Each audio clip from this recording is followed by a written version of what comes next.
Assalamualaikum warahmatullahi wabarakatuh.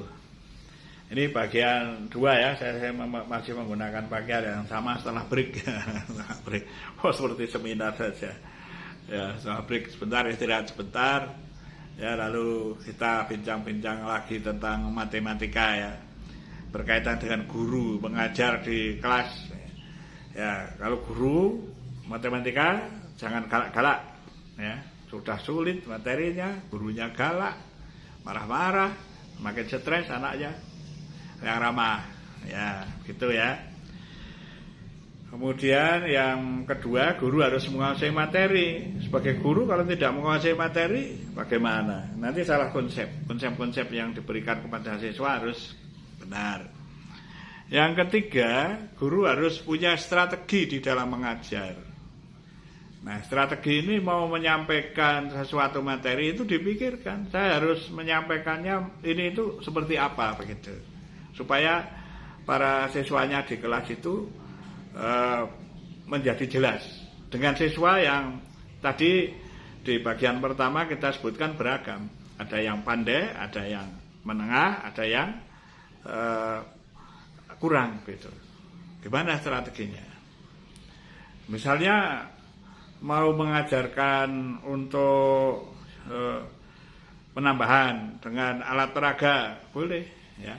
Misalnya guru SD ya, mau mengajarkan 4 tambah 3 ya, pakai mobil-mobilan 4 itu ya berjalan ya, pakai garis bilangan begitu, ditulis 0, 1, 2, 3, 4 dan seterusnya. Lalu yang ke kiri ditulis negatif 1, negatif 2, negatif 3 dan andai kata ini sudah paham negatif ya untuk anak-anak SD. Lalu mau menjumlahkan saja ya pakai kita tahu hierarki yang gampang-gampang dulu, misalnya 4 tambah 3. Ya ini mobil-mobilannya berjalan ke kanan 4. Tuh. 1, 2, 3, 4. Lalu karena ditambah 3, maka tambah lagi ke kanan 3 menjadi 7, boleh. Tapi tidak semuanya seperti itu. Itu untuk membantu anak-anak yang kurang mampu. Bagi anak-anak yang sudah pakai proses berpikir cepat gitu, sudah 4 tambah 3 itu sudah mungkin dengan caranya dia, bisa jadi dengan jarinya dia 4 dengan 3 ya, jadi 7. Tidak harus pakai garis bilangan. Nah ini guru harus tahu berbagai cara untuk mengajarkan, meskipun mengajarkan 4 tambah 3. Ada juga yang mengajarkannya, kalau kamu ini punya misalnya ayam 4, lalu di rumah sudah di kandang, beli lagi 3, lalu digabungkan di situ. Sekarang ayamnya berapa? Tuh. Nah, itu mereka menghitung, lalu ada 7, 4 itu maksud 4 tambah 3 sama dengan 7. Hal-hal yang sederhana semacam itu mulai dari dasar guru harus tahu strategi mengajarnya dengan berbagai cara ya, sehingga anak-anak itu jelas tentang konsep penjumlahan gitu, sampai dia tahu betul, baru nanti berpindah ke konsep pengurangan, karena matematika itu bersifat hierarki, dan kemudian juga nanti ke konsep perkalian dan ke konsep misalnya pembagian dan sebagainya. Itu guru harus mengajarkannya dengan hati-hati, teliti ya, direncanakan, dalam bahasa lain by design gitu ya, bahwa saya memang mau mengajar dengan strategi seperti itu, dan strateginya jangan satu, karena ragamnya siswa berdiferensi. Ada yang bisa dengan cukup tanda petik karena belajarnya sudah mungkin belajar sendiri, pakai awangan saja 4 tambah 3, mereka dengan cepat, yang sudah pinter-pinter itu di situ 7 gitu. Bagi anak-anak yang kurang pinter tadi, mana masih terlambat berpikir kan gitu ya. Nah, ini harus kita perhatikan strategi-strateginya. Tentu saja perlebar ya, untuk mengajar apa saja pakai strategi. Termasuk bagaimana cara mengajarkannya, memulainya. Kalau kita mengajarkan luas bangun luas daerah, bangun sederhana, misalnya ada segi 4, persegi panjang dan sebagainya, mulai dari mana? Nah, definisinya apa? Misalnya mulai dari jajar genjang dulu, gitu. Jajar genjang itu kalau sudah tahu itu luasnya adalah, sebut aja itu kan itu alas kali tinggi gitu. Dia harus tahu tinggi, tahu alasnya, ya, sudah tahu persis gitu. Entah dengan cara apa tadi ya. Tadi sudah pakai strategi juga mengajarkannya, pakai bagian tinggi itu digunting, diletakkan sebelahnya, ya, dijadikan satu lalu menjadi persegi panjang, gitu ya. Nah, awalnya kalau mengajarkan karena konsepnya itu ya harus dari persegi panjang dulu, gitu. Karena mau mengajarkan luas jajar genjang, ya, itu memulainya kalau begitu dari persegi panjang dulu. Tersebab nanti akan kita gunakan, gitu. Nah setelah tahu jajar genjang, kalau gurunya itu cerdik, sekarang kalau hierarki, ya, bahwa sebenarnya itu persegi panjang itu adalah jajar genjang, persegi adalah jajar genjang. Nah ini tahu enggak para guru, banyak yang enggak tahu ya. Itu persegi ya persegi, gitu ya. Jajar genjang ya jajar genjang, itu. Nah, itu kan kalau bahasa Indonesia. Dalam matematika itu jajar genjang itu didefinisikan yang sesederhana mungkin. Jajar genjang adalah segi 4 yang sepasang sisinya sejajar. Cukup itu. Definisi juga jangan banyak-banyak. Jangan lalu buku atau bahkan yang dijual di bis apa itu lalu diikuti saja. Jajar genjang adalah segi 4 yang sepasang sisinya sejajar, yang sudut berhadapan sama besar, apalagi yang sisi-sisinya berhadapan sama panjang, semua disebut semua. Nah, definisi dalam matematika itu yang seminimal mungkin. Kalau dikurangi lagi tidak bisa, ditambah kelebihan. Maka jajar genjang gimana kita berpikir, itu termasuk strategi di dalam mengatakan, ya, bahwa jajar genjang adalah segi 4 yang sepasang sisinya sejajar.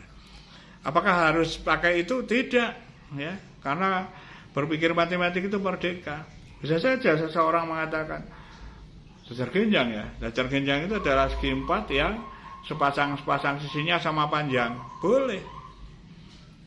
Tapi kebanyakan para guru suka yang sepasang sisinya sejajar. Ayo tanyakan para guru ya, belajar geometri. Nah kemudian kalau hierarki itu mengajarkan, lalu kalau persegi panjang itu apa? Tuh. Lalu berpikir, persegi panjang itu kan sebenarnya mirip ya dengan jajar genjang, hanya yang seperti itu. Awalnya gitu di pikiran. Oh itu yang siku-siku, ya. Lalu mendefinisikan persegi panjang menjadi sederhana.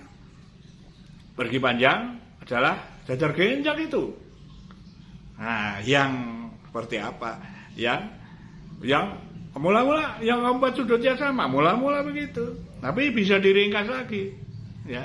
Bahwa persegi panjang adalah betul ya. Persegi panjang adalah jajar genjang yang salah satu sudutnya siku-siku cukup. Ya, lalu bisa guru memberi contoh, ya. Coba kalau ada tukang bangunan itu, mau mencari persegi panjangnya, bentuknya yang persegi panjang itu cukup kadang satu aja. Dasarnya itu nanti untuk patokan. Karena sudah tahu salah satu sudutnya siku-siku, nanti kalau yang lain itu mengikuti. Itu ya. Lalu persegi itu apa? Persegi itu sebenarnya kalau dipikirkan jajar genjang. Persegi itu bahkan kalau dipikirkan persegi panjang, gitu. Nah persegi panjang yang bagaimana? Persegi panjang yang bagaimana? Yang sisi-sisinya sama panjang, kan begitu. Nah. Lalu belah ketupat apa teruskan sendiri ya. Tuh. Saya bincang-bincang saja ya supaya membuka pemikiran saja. Ya. Jadi hierarki, kalau mengajarkan tentang bentuk-bentuknya, tentang mulai dari pengertiannya dari jajar genjang, lalu persegi panjang, persegi, belah ketupat, mulailah dari definisi jajar genjang. Tetapi kalau mau mengajarkan luas, lebih baik mulai dari ajarkan persegi panjang. Nah, awalnya panjang kali lebar, itu panjang kali lebar, alas kali tinggi, gitu.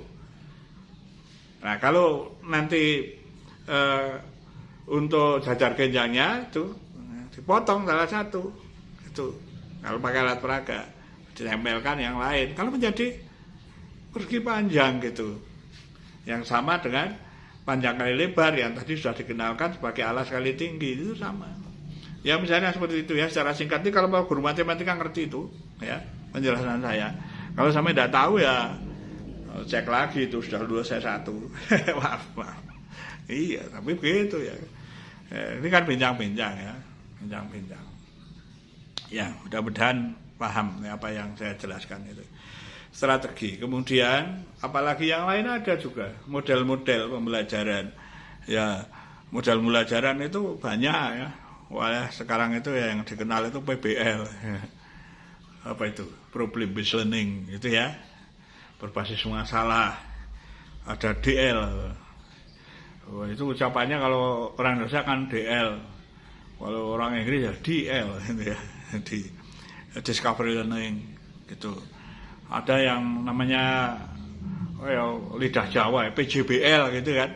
Nah, padahal bahasa Inggris itu project based learning yang berbeda. Dan ada model yang lain lagi, contextual learning. Ada yang namanya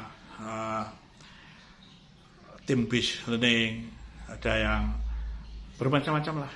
Ya. Ada konstruktivisme, bermacam-macam model. Ya. Ini Bapak Ibu tahu, Bapak Ibu guru tahu, yang mengajar dengan berbagai model, termasuk matematika bisa mengajarkan dengan berbagai model ini. Kalau di SD itu ada quantum learning dan sebagainya, banyak sekali ya model-modelnya, saya tahu juga. Itu pengaturan di kelas dan memasukkannya nanti di rancangan pembelajarannya. Kalau RPP itu di RPP-nya itu saja harus mengikuti RPP-nya. Itu ada kurikulum merdeka atau kurikulum yang lama 2013 itu, atau kurikulum merdeka, itu beda susunannya. Nah itu kalian guru lah gitu ya, itu ngikuti aja kalau yang seperti itu. Yang saya sampaikan adalah bagaimana di kelas itu supaya menjadi guru matematika yang sejati ya, itu seperti itu. Dan harus di dalam kelas itu nanti akan muncul wibawa, tapi tidak menakutkan loh ya. Wibawa itu disegani oleh siswa, disenangi ya. Dan seseorang guru matematika itu menjadi, memang sebut aja menjadi matematikawan dalam bidangnya dia sebagai guru. Ya, paham betul. Ya. Ini masih banyak yang perlu kita perlu kita bincang-bincangkan ya. Dari saya mungkin tidak diperlukan oleh para guru, dengarkan aja ya, yang mau dengarkan. Aduh, bapak-bapak, ibu-ibu, mbak-mbak, mas-mas, maaf ya, maaf. Ya, tapi begitu ya, memang dalam konsepnya mengajar matematika. Nah, supaya pelajarannya atau bapak ibu guru bisa enjoy ya, lebih menikmati ya. Kuncinya adalah antara lain tadi yang saya sampaikan itu. Sebenarnya masih ada lagi ya, itu utamanya begitu ya. Karena apa, penguasaan secara psikologis terhadap anak-anak juga harus diperlukan kan, gitu. Harus mengetahui anak yang pandai, kesulitannya dan sebagainya. Masih banyak hal yang masih bisa kita kaji, kita bicarakan. Nah, tapi saya batasi juga, cukup sekian saja ya. Ya, mudah-mudahan bermanfaat bagi semuanya, Bapak Ibu yang mendengarkan. Oh, harusnya seperti itu. Ya, supaya kalau nanti bertemu dengan guru matematika bisa, harusnya matematika kan seperti ini. Begitu. Ya, antara lain ya, karena masih ada lagi yang lain. Sekian saja saya akhiri. Assalamualaikum warahmatullahi wabarakatuh.